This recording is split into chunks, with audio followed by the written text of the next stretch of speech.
Ludvig, good playing.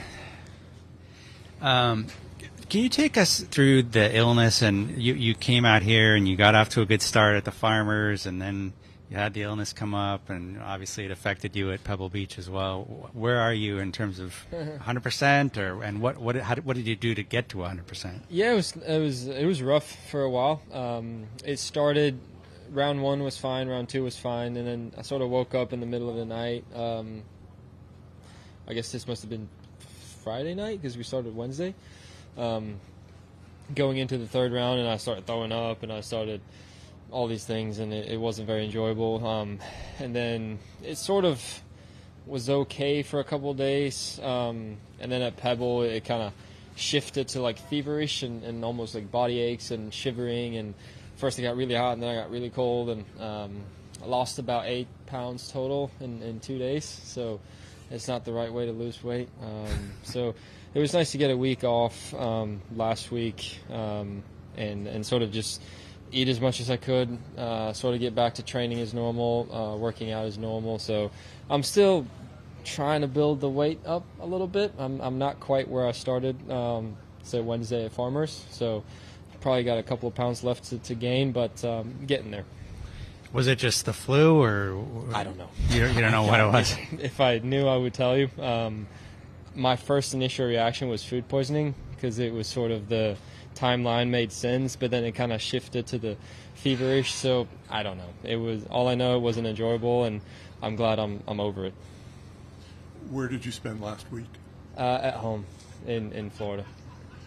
What are you eating to gain back all the weight quickly? Just as much as I can. Anything I try and to everything? eat healthy. I try to eat as much. Well, the funny thing is I had chicken the night that I started throwing up, so chicken was sort of tough to eat at first. So I was eating a lot of beef, a lot of steaks, a lot of fish, so getting there. Were you eager to get back here? What's that? Were you eager to get back here? I was. I mean, ever since the news broke that we were going to come back here, I was thrilled. I love this place. I think it's one of the best golf courses that we play.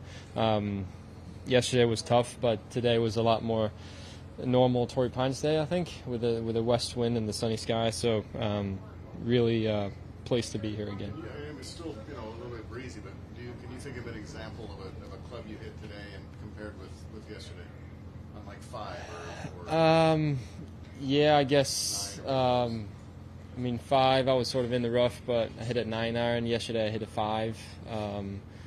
I guess, 18 was so much downwind that we had driver 4 iron over the green, and today I had driver 3 wood just short. So there was a big difference with the change of direction and sort of the strength of it. But today was the normal west wind, which I think you expect to get here, and it was nice to get a good round over. You talked about this briefly over there, but what is it that you like about this place other than I just really like fair golf courses that are tough.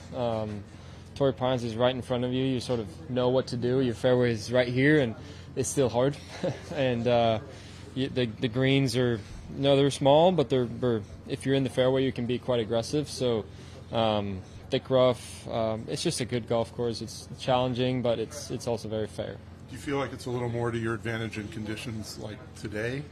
Yeah, we were talking about it a little bit. Sort of a day like yesterday, it's so hard that no one's going to really hit every green or every fairway, so it becomes more of a scrambling / putting party. Whereas today, it's you can shoot a low score if you're hitting the ball well and hitting the fairways. You can be more aggressive into the greens, and I felt like I handled it well today, and looking forward to a nice weekend. What did you see on 18 once you were in the bunker? What were you looking at? Yeah, we sort of knew if you get a good line, that left bunker, it's a sort of a makeable shot. Obviously, anytime you make a shot off the green, it's a bonus. All I try to do is get it somewhat close and make a birdie, but it was nice to see it go in.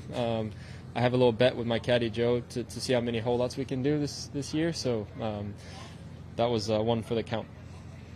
What's the sandwich? I'm at 4. So we're doing through Hilton Head, and I need to get to 7. So I got a couple more. What happens if you don't? I lose money to Joe. So I don't want to do that. But he pays you if you do it? Yeah, a little bit. You look when you see Scott, got names like Scotty and Rory on the board, with you or just ahead of you. Does it make you more excited for the weekend?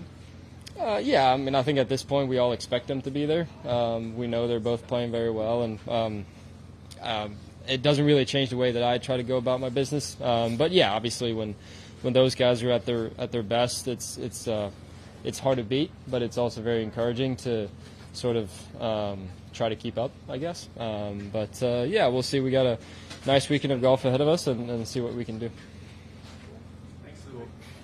Thank you.